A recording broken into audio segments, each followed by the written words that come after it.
Bismillahirrahmanirrahim. Assalamualaikum warahmatullahi wabarakatuh.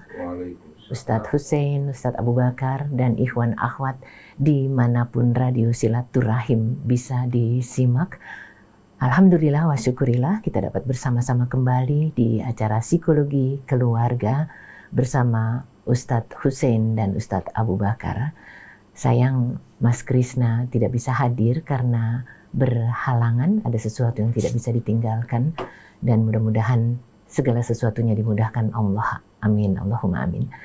Ikhwan akhwat, mudah-mudahan acara Psikologi Keluarga ini akan menjadikan kita sosok yang lebih dapat menjadi ayah, ibu, anak, menantu, mertua, atau apapun juga di dalam keluarga kita. Dan kasus-kasus dari psikologi keluarga mudah-mudahan mempersuasi kita semua untuk menjadi sosok yang optimal. Baiklah, seperti biasa sebelum dimulai kita akan bersama-sama membaca umul kitab. A'udzu billahi minasy syaithanir rajim. Bismillahirrahmanirrahim. Alhamdulillahi rabbil alamin. Ar-Rahmanir Rahim. Maliki yaumiddin. Iyyaka na'budu wa iyyaka nasta'in. Ihdinas siratal mustaqim. Siratal ladzina an'amta 'alaihim ghairil maghdubi 'alaihim waladdallin.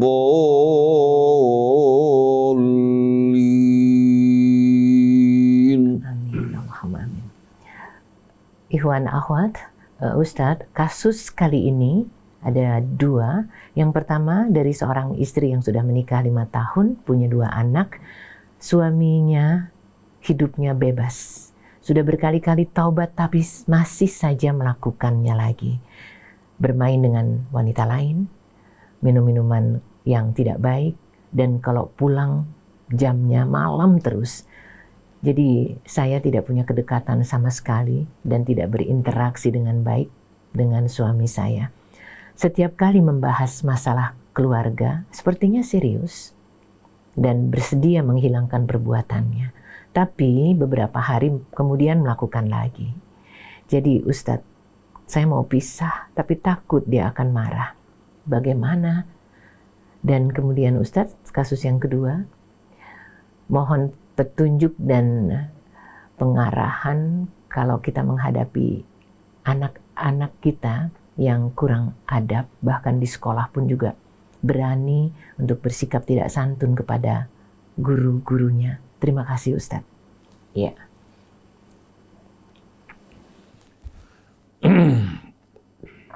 A'udzu billahi minasy syaithanir rajim. Bismillahirrahmanirrahim.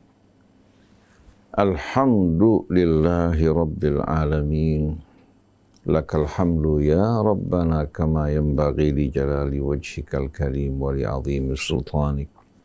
Walakal hamdu ya Rabbana ala hidayatik wa ala ma awlaita min ni'amin saghiriha wa kabiriha zahiriha wa batiniha. Allahumma ya Rabbana a'inna ala ta'atika wa dhikrika wa syukrika wa husni ibadatik. Allahumma salli ala Muhammadin wa ali Muhammad. Assalamu alayka ya Rasulullah. Assalamu alayna wa ala ibadillahis salihin. Wassalamualaikum ayyuhal ikhwatu wal akhwat al-mustami'un wal musyahidun wa rahmatullahi wabarakatuh.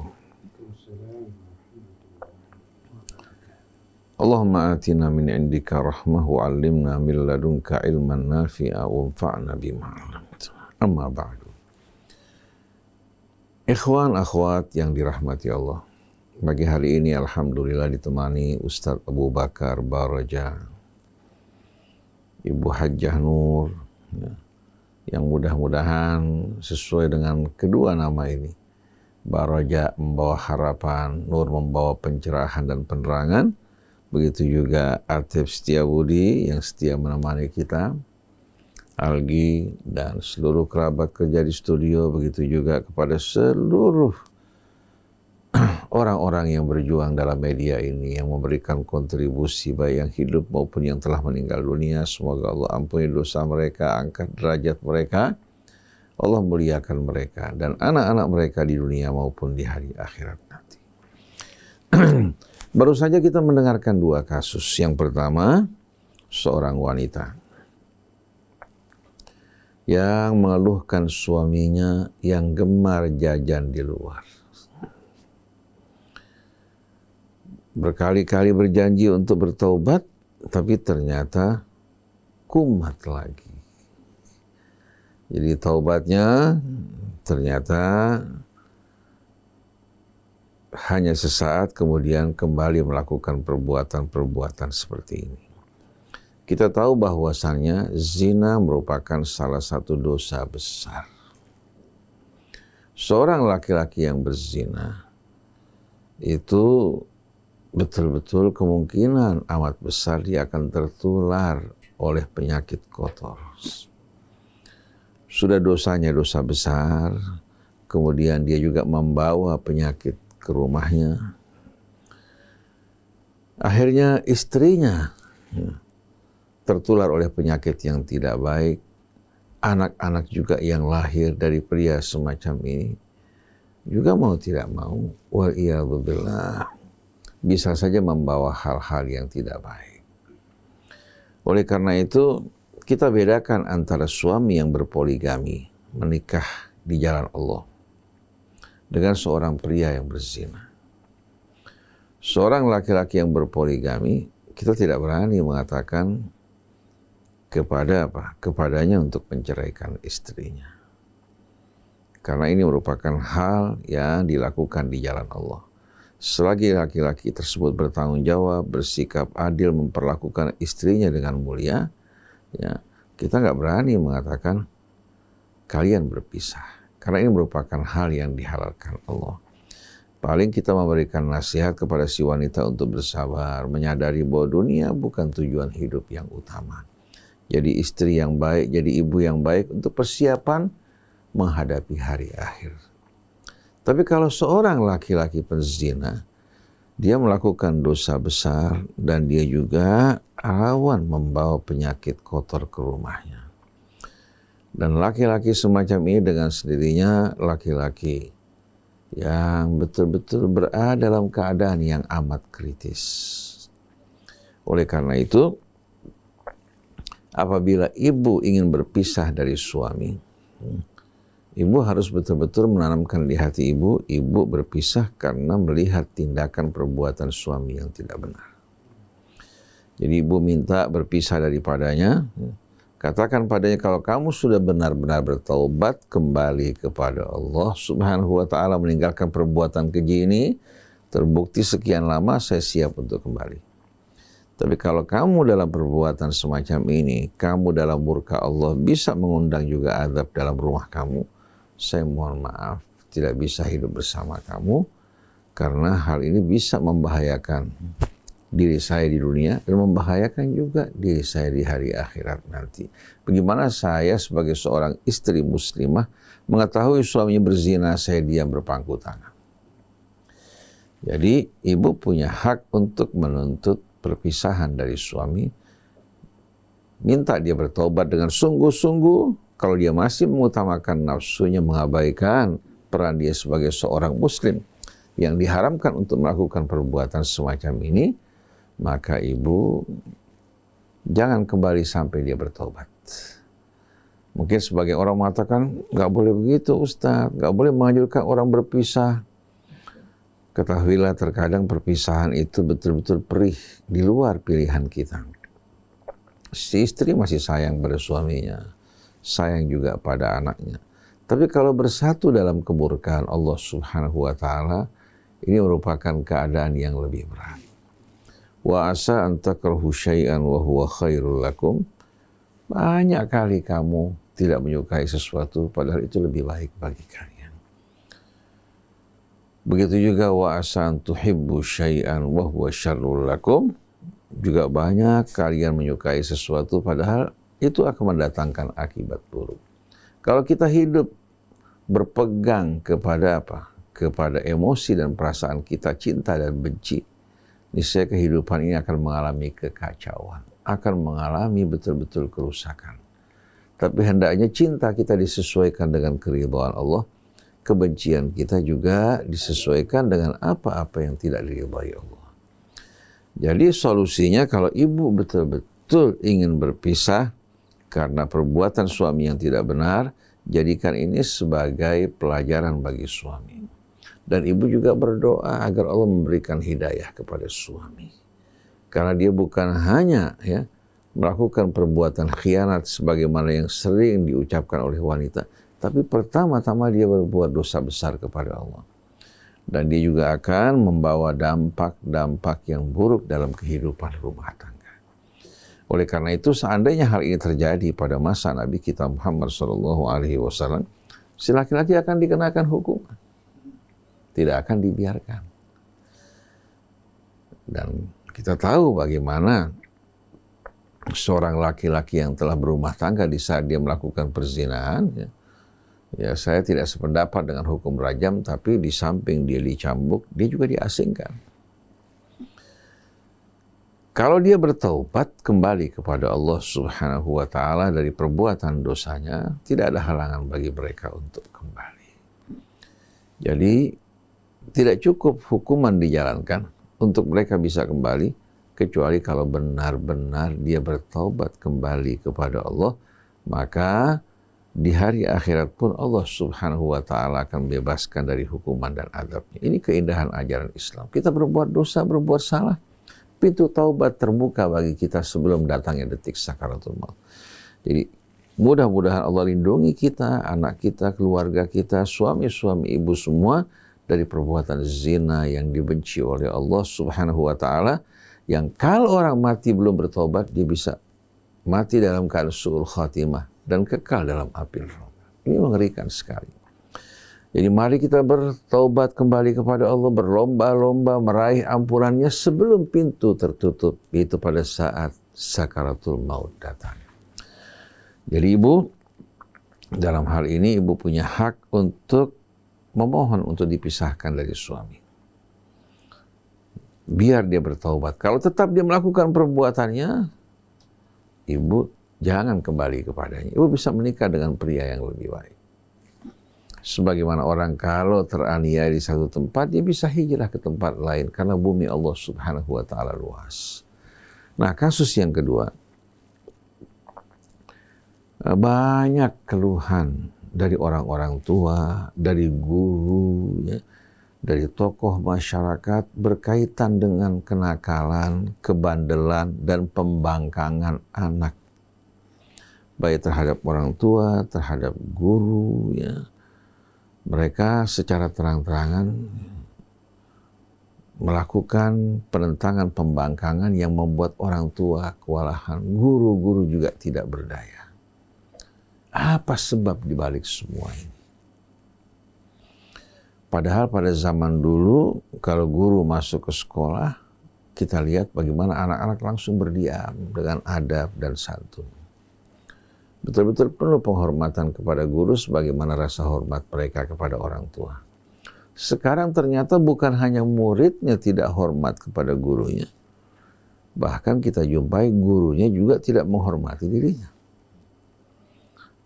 Jadi sudah anak-anaknya dalam kondisi yang liar, gurunya tidak menjadi contoh di kelas dengan baik. Bahkan juga banyak orang tua tidak menjadi contoh yang baik bagi anak-anaknya. Di mana hubungan antara orang tua dan anak tidak lagi hangat mesra seperti zaman dulu. Padahal mereka hidup masih sederhana. Sekarang di saat hidup mereka telah berkecukupan bahkan berkelebihan, ternyata anak-anak mereka bukan bertambah baik, bukan bertambah sopan, bertambah adabnya, malah anak tersebut menganggap orang tuanya bahkan lebih rendah daripada temannya. Waktu kecil selalu mendengarkan instruksi orang tua, begitu dewasa ternyata mereka menjadi penindas orang tua. Bahkan banyak anak-anak yang melakukan ancaman terhadap orang tuanya. Baik disebabkan karena pengaruh narkoba. Tapi semua ini tidak datang begitu saja. Karena setiap anak manusia diciptakan Allah dalam keadaan yang lurus, dalam keadaan yang penuh keseimbangan. Laqad khalaqnal insana fi ahsani taqwim. Kalau Bapak Ibu mau tahu sebabnya, pertama-tama anak kita tidak terhubung dengan Allah. Orang tua kurang memperhatikan dalam mendidik anaknya, memperkenalkannya kepada Allah penciptanya. Agar dia hormat, bersyukur, dan takut kepada Allah terhadap pelanggaran-pelanggaran. Dimana kalau anak betul-betul merasakan kehadiran Allah di hatinya, penuh rasa syukur dan takut akibat perbuatan-perbuatan buruknya, anak ini insya Allah betul-betul akan dijaga oleh Allah. Tapi kita sebagai orang tua yang menerima nikmat Allah, karunia anak, rezeki yang Allah luaskan, fokus perhatian kita hanya terhadap pendidikan duniawi, kekayaan materi. Kita mendorong mereka untuk bisa lulus dengan angka yang terbaik, tapi tidak mengingatkan mereka kepada Allah Subhanahu wa Ta'ala. Bagaimana mereka meminta Allah turun tangan dalam mendidik anak-anak mereka. Padahal Allah mengatakan wala takunu kalladzina nasullaha fansahum anfusahum. Jangan kalian termasuk dari orang yang lupa kepada Allah, akhirnya mereka lupa diri. Sampai bapak lupa bahwa ini anak perempuannya, bahkan digauli. Begitu juga ibu lupa bahwa ini anak laki-lakinya, terjadi hubungan antara ibu dan anak. Ini bukan lagi hal yang sepele. Sekarang mulai berkembang di tangan masyarakat. Begitu juga hubungan laki-laki dengan laki-laki, wanita dengan wanita, ada lagi laki dengan laki juga, dengan perempuan juga. Ini sudah mulai berkembang sebagai wabah, sebagai pandemi. Bahkan dipropagandakan di setiap film-film sekarang, ya, kita jumpai selalu unsur LGBT ini selalu apa? Selalu ditawarkan. Tujuannya pertama-tama untuk membuat kita merasa biasa, lama-kelamaan setelah menganggap biasa, akhirnya melakukan perbuatan semacam ini bukan lagi sebagai sesuatu yang tabu. Jadi yang pertama, anak-anak kita bagaimana mungkin akan menghormati orang tuanya, menghormati gurunya, bagaimana mungkin dia akan beradab dengan adab mulia kalau jiwanya gelap, tidak diterangi cahaya Allah. Jiwanya ini tidak betul-betul apa? Tidak betul-betul dalam keadaan yang memiliki betul-betul nilai-nilai yang akan betul-betul mengantarkan dirinya menuju kemuliaan. Menjadi orang yang bijak dan cerdas. Yang masuk ke dalam pikirannya, yang masuk ke dalam hatinya, hanya berkaitan dengan urusan nafsu, materi. Itu sajian-sajian yang diberikan kepada anak-anak kita. Kemudian yang kedua, Mbak Nuning, Ustaz Abu Bakar, Al-Quran mengisyaratkan kepada kita akan bahayanya makanan terhadap perilaku manusia. Di mana orang tua ya, banyak yang usaha mereka dari usaha yang tidak benar. Dari uang yang haram mereka berikan makanan buat anak-anak mereka ini merusak. Oleh karena itu Allah berfirman, ya ayyuhalladzina amanu kulu min thayyibati ma razaqnakum. Wahai orang yang beriman, makanlah dari segala yang thayyib yang kami anugerahkan buat kalian.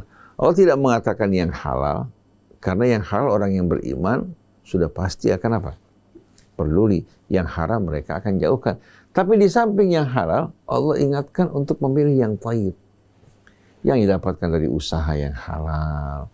Juga dari makan-makan yang sehat untuk kita semuanya.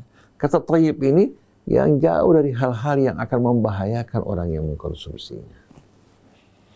Washkuru lillahi in kuntum iyyahu ta'budun, dan bersyukurlah kalian kepada Allah kalau kalian mengaku bahwasanya kalian adalah hamba-hamba Allah yang mengabdi kepadanya. Jadi syukur dan ibadah kepada Allah ada kaitan dengan apa? Dengan makanan yang thayyib yang kita makan. Oleh karena itu dalam suratul Baqarah Allah menjelaskan kepada kita tipu daya syaitan. Ini berkaitan dengan dosa manusia pertama. Ya ayyuhan nas. Allah memanggil manusia, bukan orang beriman. Artinya memanggil semua manusia sebagai bimbingan buat mereka. Kulu mimma fil ardi halalan thayyiba. Makanlah ya, dari apa yang terdapat di bumi yang halal, yang tidak termasuk dari apa yang diharamkan Allah, thayyiba dan yang thayyib. Dari usaha yang thayyib, dari makanan yang sehat. Jangan hanya asal apa? Kita memakan sesuatu yang nikmat, yang menyenangkan walaupun merusak diri kita. Wala tattabi'u khutuwatis syaitan. Jangan sekali-kali kalian mengikuti langkah-langkah syaitan. Innahu lakum aduwwum mubin. Sesungguhnya dia musuh yang nyata bagi kalian. Jadi syaitan Mbak Nuning kalau ingin menyesatkan orang, ya, kalau datang kepada manusia yang jiwanya bersih, tidak akan disambut. Oleh karena itu sebelum syaitan menyesatkan orang, dia suruh orang tersebut mengkonsumsi, memakan apa-apa yang tidak halal dan tidak baik. Contohnya, ketika iblis ingin menjerumuskan ayah ibu kita, Adam dan Hawa, ke dalam perbuatan dosa, apa yang dilakukan? Dia membujuk Adam, Hawa untuk memakan buah terlarang. Allah jelaskan kepada kita apa tujuan syaitan dari makanan haram tersebut. Karena kan dilarang. Allah berfirman dalam suratul A'raf, ya bani Adam, wahai anak-anak Adam, la yaftinannakumus syaitan. Jangan mau kalian digelincirkan, ditipu oleh syaitan. Kama akhraja abawaikum minal jannah. Sebagaimana dia berhasil mengeluarkan ayah ibu kalian dari surga. Yanzi'u anhuma libasahuma liyuriyahuma sawatihima. Ini rahasia kenapa syaitan mendorong mereka memakan buah tersebut. Dengan memakan buah tersebut yang diharamkan Allah, langsung syaitan menyingkap aurat mereka. Yanzi'u anhuma, melucut dari mereka pakaian mereka, liyuriyahuma sawatihima, untuk menunjukkan kepada keduanya aurat mereka. Orang begitu auratnya tersingkap, apa yang akan terjadi? Syahwatnya akan apa? Akan membuat otaknya pun membara. Maka sulit manusia pada saat tersebut dengan sendirinya apa? Untuk mengendalikan dirinya. Kemudian, inna ja'alna syayatina awliya'a lilladzina la yu'minun. Ya. Jadi, yanzi'u anhuma libasahuma liyuriyahuma sawatihima innahu yarakum huwa wa qabiluhu min haitsu innahu yarakum huwa wa qabiluhu min haitsu la tarawnahum inna ja'alna syayatina awliya'a lilladzina la yu'minun. Sesungguhnya syaitan ini melihat kalian dari tempat gelap, melihat kalian, mengetahui kalian, sedangkan kalian tidak bisa melihat mereka. Demikianlah kami jadikan syaitan-syaitan sebagai wali bagi orang yang tak beriman. Jadi begitu orang mulai melanggar larangan Allah, makan apa yang diharamkan Allah, syaitan akan menjadi walinya, akan menjadi pendamping dan pembimbingnya. Wa idza fa'alu fahishatan qalu wajadna 'alaiha aba'ana wallahu amarana biha. Kalau mereka melakukan perbuatan keji, mereka bilang, kami jumpai orang tua kami melakukan hal ini, bahkan Tuhan memerintahkan kami. Dijawab oleh Allah, qul innallaha la ya'muru bil fahsya. Katakan, Allah tidak pernah sama sekali memerintahkan kalian untuk melakukan perbuatan keji. Nah, dalam Al-Baqarah tadi, jangan ikuti langkah-langkah syaitan. Innahu yarakum huwa wa qabiluhu min haitsu la tarawnahum. Sesungguhnya syaitan, ya, apa? Wala tattabi'u khutuwati syaitan innama ya'murukum bis-su'i wal fahsya wa an taqulu 'ala Allahi ma la ta'lamun. Sesungguhnya syaitan melalui makanan yang haram ini ingin menjerumuskan kalian ke dalam perbuatan buruk. Akhirnya yang tadinya enggak korupsi jadi korupsi, yang tadi tidak suka berbohong jadi suka berbohong, wal fahsya juga menjerumuskan kalian ke dalam perbuatan keji. Yang tadinya tidak berzina jadi berzina. Karena memakan dari apa yang diharamkan Allah. Wa an taqulu 'ala Allahi ma la ta'lamun. Yang lebih parah lagi Ustaz Abu Bakar, mendorong kalian untuk berdusta atas nama Allah. Oleh karena itu kalau kita lihat ustadz, ulama, kiai atau habib bicara tidak benar, mengatasnamakan Allah, itu sebabnya karena makan barang yang haram. Orang yang tadinya bersih, jauh dari syaitan, begitu masuk barang haram, syaitan akan dengan mudah. Nah sekarang bayangkan Mbak Nuning, Ustaz Abu Bakar, anak-anak kita nih yang dikonsumsi kebanyakannya merupakan hal-hal yang syubhat. Ada juga yang haram. Sebagai contoh, saya dengar bahwasannya pangan yang diberikan untuk ayam-ayam boiler, ayam-ayam negeri ini, di antara kandungan pangannya mengandung meat, itu daging babi, bone juga tulang babi, kemudian juga mengandung darahnya. Ini termasuk hal ya, yang merupakan kandungan dari pangan ayam-ayam tersebut. Nah, ayam-ayam ini mengkonsumsi makanan tersebut yang berasal dari unsur babi. Coba bisa dibayangkan bagaimana. Memang ayam tersebut cepat tumbuhnya, berkembangnya, tapi dari makanan yang diharamkan Allah. Nah, bagaimana kira-kira orang yang mengkonsumsinya?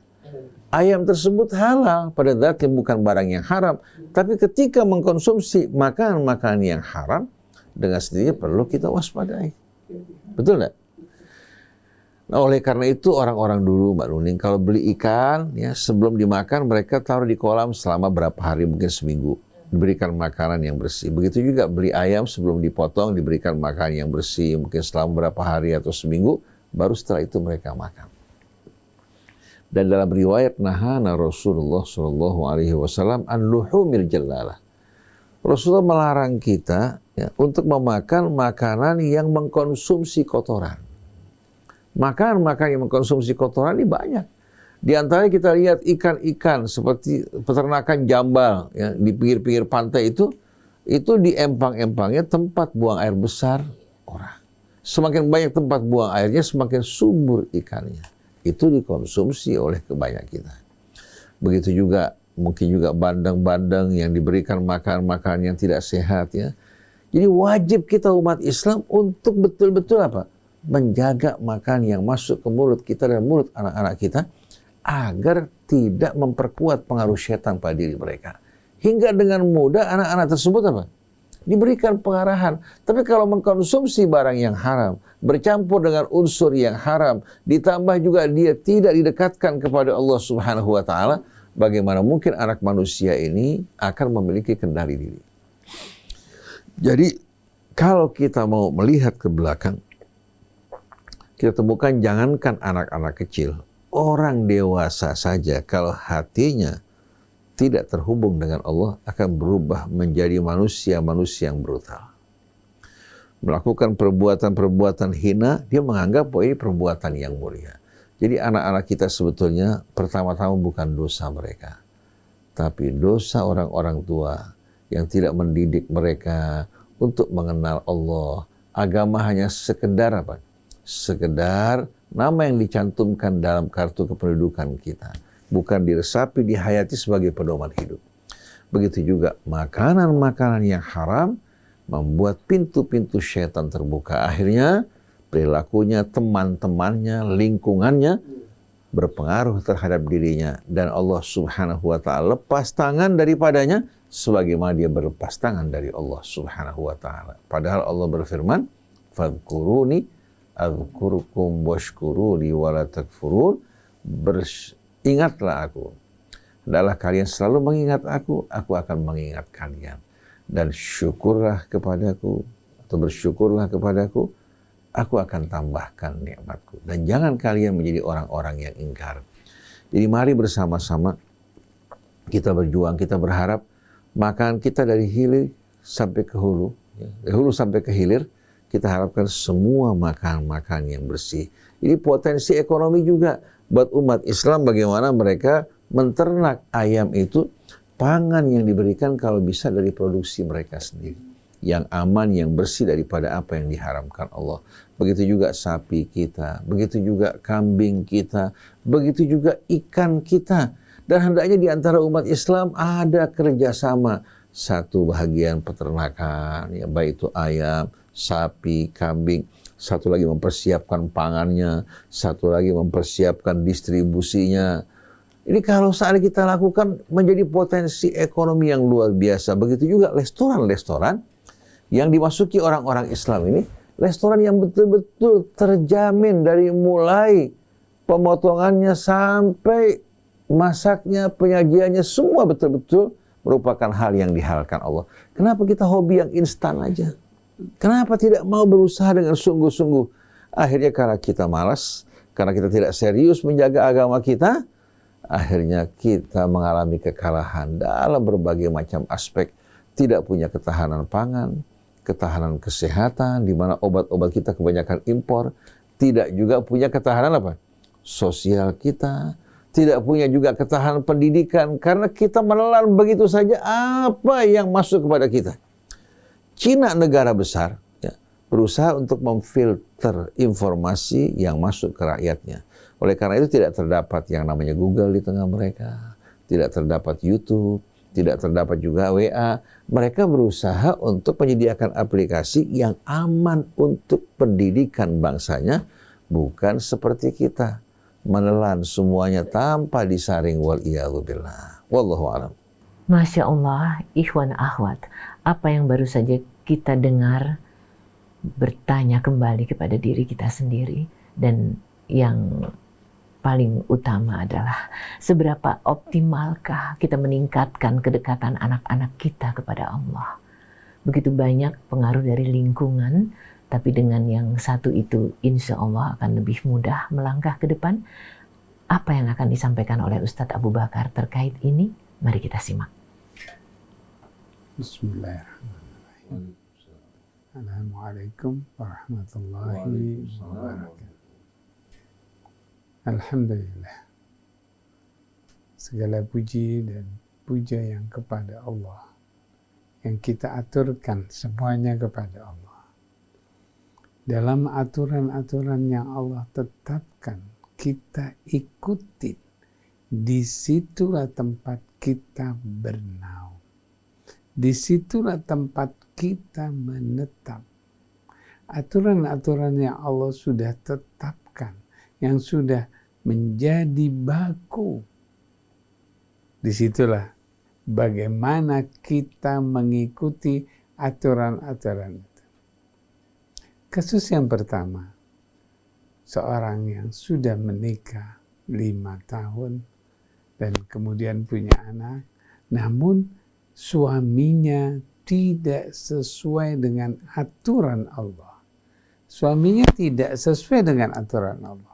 Dengan perbuatannya, dengan perlakuannya, dengan tindakannya, selalu bertentangan dengan Allah. Dia akan selalu melawan apa yang Allah tetapkan. Namun ketika diajak komunikasi untuk bersama, dia serius untuk mau kembali bertobat dan dia punya pemikiran-pemikiran yang bagus, yang indah. Namun kembali lagi, kalau kita lihat bagaimana seorang yang datang, pergi, maka dia tidak akan pernah habis-habisnya, hanya datang dan pergi. Orang yang seperti inilah yang kita tidak perlukan. Kalau dia sudah bertobat, kemudian kembali lagi, dia tobat kembali lagi, itu tidak perlu kita perhatikan. Kita sebagai seorang muslim, muslimah, tegaskan, saya tidak inginkan ini. Saya tidak mau seperti ini. Tegaskan. Kalau kita misalnya meminta pisah, kemudian dia marah, apa sebabnya dia marah? Karena dia ingin berlindung dengan kesejahteraan, kesejukan. Dia hanya berlindung. Tapi kemudian dia bermain lagi, dia melakukan tindakan-tindakan yang dilarang Allah. Oleh karena itu, sebagai wanita, tegaskan. Kalau dia ingin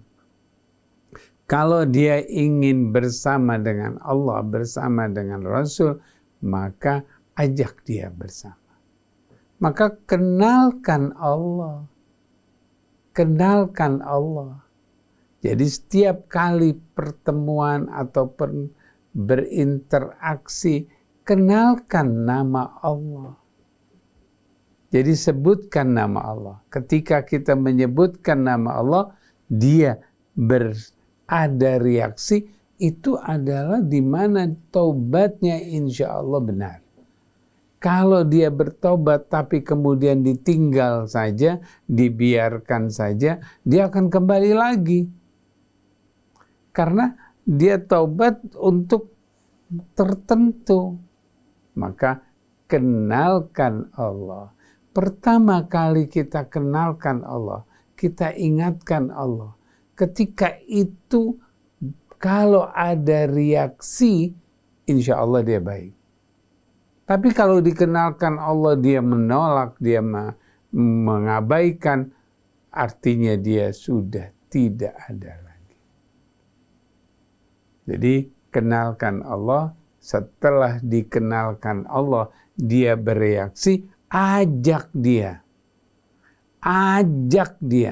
untuk melakukan.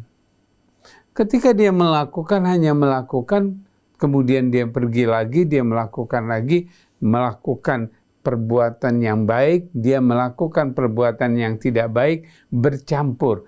Jangan menyerah, teruskan. Karena kebaikan itu akan meningkatkan. Kebaikan itu akan menjadikan sesuatu yang baik. Yang tidak baik akan tersingkir. Yang tidak baik itu akan tersingkir kalau dia melakukan kebaikan, yang tidak baik akan tersingkir. Maka perbuatan baik itu ajak dia. Nanti lama-lama akan menjadi baik. Kalau dia mau, ajak. Kalau dia tidak mau, pisah. Jelasnya kalau dia tidak mau, pisah. Kalau dia mau diajak kebaikan, ajak. Walaupun dia masih berbuat seperti itu, tapi ajak kebaikan. Teruskan sampai kebaikan itu bersinar. Insya Allah. Kalau kenalkan Allah, ajak dia kebaikan, aturkan, memberikan sedekah, memberikan zakat, teruskan. Agar supaya dia juga bisa merasakan bagaimana nikmatnya kebaikan itu. Insya Allah. Dan yang kedua, proses mendidikan anak. Kalau kita lihat bagaimana orang-orang yang saat ini begitu banyaknya tergelincir ke dalam kehidupan.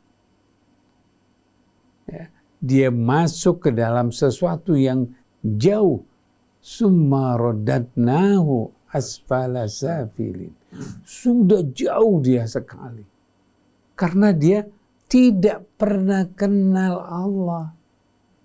Maka dalam pendidikan yang diaturkan sejak kecil, sejak dini, dari 2 tahun pertama, dari 1 tahun pertama, kenalkan Allah. Jadi dari 1 tahun pertama itu kenalkan Allah. Zatnya, namanya, semua dikenalkan. Satu persatu Ar-Rahim.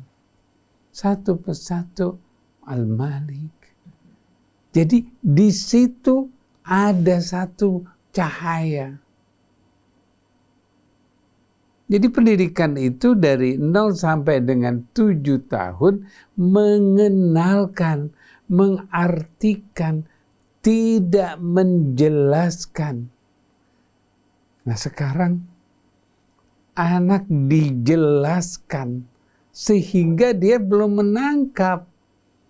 Jadi penuh. Waktu masuk perjelasan yang harusnya jelas jadi tidak jelas. Karena penjelasan sudah diberikan sejak dini. Dari penjelasan itu memasukkan pikiran-pikiran negatif. Oleh karena itu jangan dijelaskan 0 sampai dengan 7 tahun. kenalkan, oh ini namanya cangkir, oh ini bunga, oh ini berbagai macam, kenalkan. Oh nanti terlambat, dia bicaranya seperti ini. Orang-orang sudah pergi ke sana 0 sampai 7 tahun. Oh susah nanti 0 sampai 7 tahun. Hanya mengenalkan. Setelah mengenalkan, ajak dia berinteraksi, bermain. Karena 0 sampai dengan 7 tahun itu sifat anak itu bermain. Anak itu bermain, perilakunya semuanya. Jangan difokuskan baca, harus menulis, harus begini, harus begini. Tidak. Itu dengan sendirinya kita kenalkan, membaca, kenalkan sehingga dia itu hanya mengenal semua itu. Dia main air, dia main pasir, dia main semuanya yang bermain. Sifatnya bermain. Kalau dia hanya belajar, mainnya tidak, kurang. Nanti di 8, 9, 10 dia mulai main. 8, 9, 10 dia bermain tertentu. Ada permainan-permainan yang lebih, yang namanya permainan galaksi, mainan benteng, mainan berbagai macam permainan. Nah di situ 8 sampai seterusnya dia bermain sesuatu. Sehingga di 10 tahun itulah dia sudah mulai matang. Di situ ketentuan-ketentuan kita mulai berikan. Jadi 10 tahun ke atas kita mulai menentukan. Tidak seperti ini, sebaiknya seperti ini. Tidak melakukan itu, sebaiknya melakukan itu. Kenapa kok 10 tahun? 12 tahun? Karena di situ perkembangan otak manusia, kognitifnya itu mulai berkembang. Tapi di 7 tahun berkembang. Namun diambil kenalkan. Konsep kenalkan. Diaplikasikannya di 10 tahun, di 12 tahun, di situ terjadi konsep. Nah, kalau sudah terjadi konsep seperti itu, di 12 tahun ke atas, tinggal bagaimana mengaplikasikan, kita tinggal mengaturnya. Insya Allah, anak-anak kita akan tenang. Dan di situ ketentuan yang terbaik. Insya Allah. Jadi kalau apa yang kita dengar ini sudah memberikan sedikit kesadaran baru ya. Kalau anak-anak masih kecil, tapi kalau sudah dewasa rada susah nih. Ustadz, kita masih punya waktu, mungkin bisa ditambahkan. Kalau seandainya bukan bocah lagi, apa yang bisa kita lakukan? Sebetulnya manusia ini tanpa kita sadari masa kekanak-kanakannya itu bisa berlangsung panjang. Sudah umur 60 tahun masih kanak-kanak. Kalau kita lihat kanak-kanak dari perangai dan perilaku bukan dari umur. Tapi ada anak-anak dalam usia kecil Mbak Nuning sudah sampai masa kedewasaan. Anak tersebut bijak, betul-betul tahu menempatkan dirinya, hubungannya dengan Allah baik, hubungan dengan kedua orang tuanya.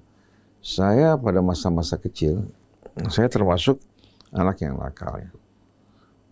Artinya nakal anak-anak, malas belajar, suka bermain, ya. Kemudian suka kotor-kotoran badan, bahkan mandi aspal lagi. Kemudian tanggung jawab juga kurang. Tanggung jawab di rumah juga kurang.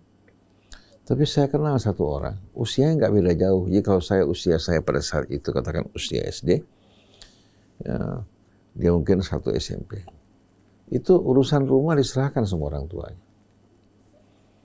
Urusan rumah tuh yang berkaitan dengan apa yang harus dibelanjakan di keluar, urusan keuangan dipegang sama dia dalam usia muda.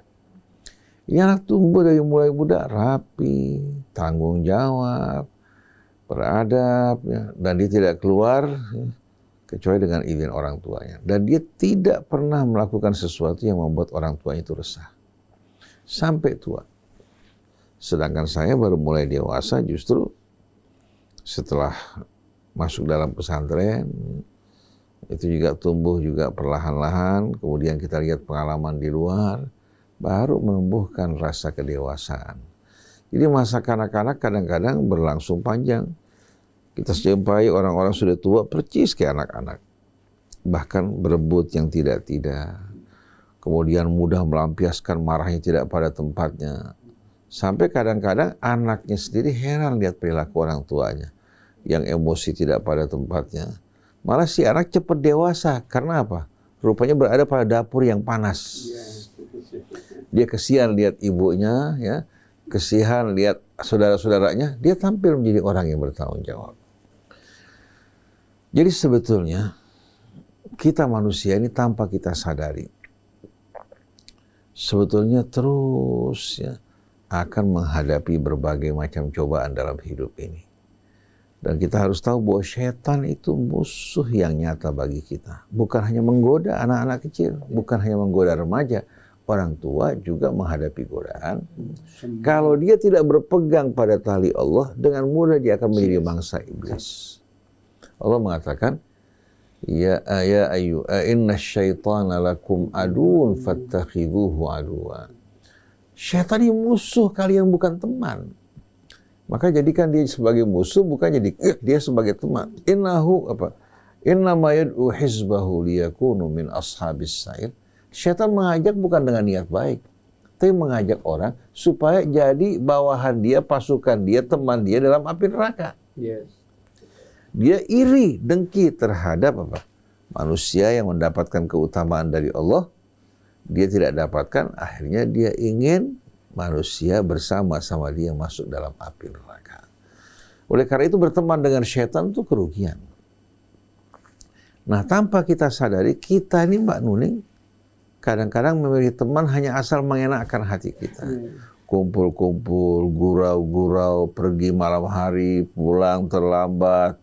Akhirnya karena kita terbiasa kumpul dengan teman seperti ini, kita anggap sistem nilai mereka itu benar. Kita menganggap orang tua ini nggak tahu perkembangan zaman, nggak tahu sama sekali keinginan anak-anak. Selalu mengajukan protes. Nah, ini penyebabnya biasanya anak-anak ini tidak mendapatkan kehangatan di rumah. Betul. Kalau seandainya Bapak Ibu membuka hatinya, membuka dirinya untuk mendengarkan curhat anaknya, memberikan bimbingan pengarahan dengan cara bijak, anak ini nggak bakal curhat di luar. Anak ini suka keluar, suka bermain bersama temannya hingga mencapai larut malam, karena di rumah dia merasa nggak nyaman.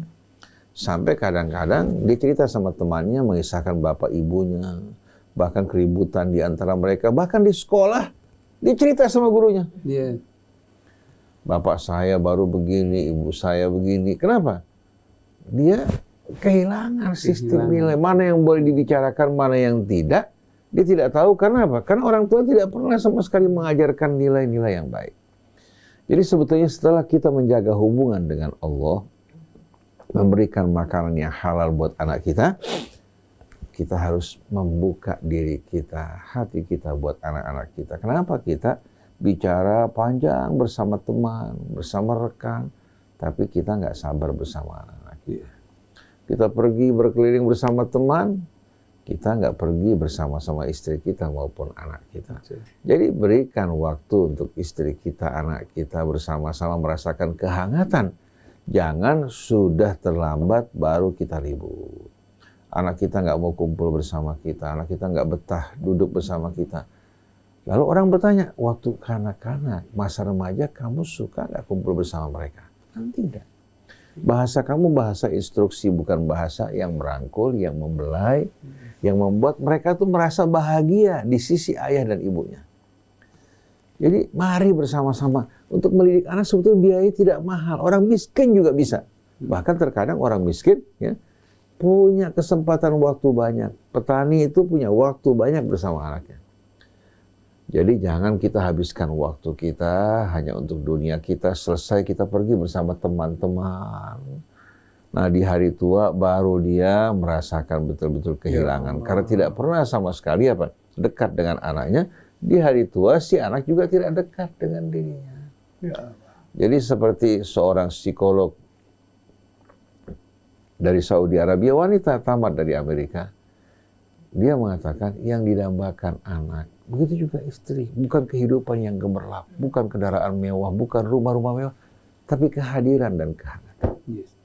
Kita ini merasakan betul-betul dalam hidup ini bukan materi yang menyenangkan kita, tapi kehadiran, kehangatan orang-orang yang kita cintai, itu betul-betul merupakan kebahagiaan kita. Bersama-sama kita mengingat Allah, menuju Allah, bersama-sama kita berzikir atau mengaji, ini merupakan saat-saat indah. Jangan disia-siakan. Coba mari bersama-sama kita lakukan hari ini, insya Allah Bapak Ibu tidak akan pernah mengalami kehilangan di dunia maupun di hari akhirat nanti. Sabar menghadapi anak-anak kita, begitu juga kenakalan mereka. Karena apa? Biasanya anak-anak yang nakal, yang dikuras pada saat kecilnya, besarnya menjadi anak-anak yang rapih dan baik. Saya temukan anak-anak yang tadinya nakal, ternyata paling berbakti sama ayah ibunya. Yang tadinya baik-baik, santun, ternyata apa? Begitu dia menikah, lupa pada ayah ibunya. Jadi masa kecil itu merupakan masa di mana anak mengekspresikan apa-apa yang di hati mereka. Nah biasanya kalau sudah stabil, ya, seperti air pertama kali digali, atau kita bor, kan keluar kotor. Nggak lama kemudian keluar dalam keadaan jernih. Mendingan dia kotor di mata kita, dia menguras, dia mengekspresikan, kita berikan pengarahan, daripada depan kita rapih, di luar bagaimana? Lihat. Mudah-mudahan Allah berikan manfaat bagi kita semua, dan juga berikan ganjaran buat yang mengadakan acara ini, yang memfasilitasi, yang memberikan dukungan dalam bentuk apapun. Dan insya Allah mudah-mudahan Ustaz Abu Bakar Baraja, Ibu Haja Nur, rumah tangganya juga diberikan kebahagiaan. Begitu juga Ustaz Atep. Dan semua orang yang berjuang melalui media silaturahmi ini, mudah-mudahan Allah kumpulkan kita di padang mahsyar dalam suasana yang aman, bersama-sama menuju Allah Subhanahu wa taala, jauh dari ketakutan dan terbebas dari azab Allah. Subhanakallahumma wa bihamdik, asyhadu an la ilaha illa anta, astaghfiruka wa atubu ilaik, wal afu minkum. Wassalamualaikum warahmatullahi wabarakatuh. Waalaikumsalam warahmatullahi wabarakatuh. Jadi peran kita sebagai orang tua yang menjadikan anak-anak kita seperti ini, ya. Sekali lagi ikhwan akhwat, apa yang Ustadz kita sampaikan hari ini, seberapa hangat sih sikap kita terhadap anak-anak, seberapa peduli, dan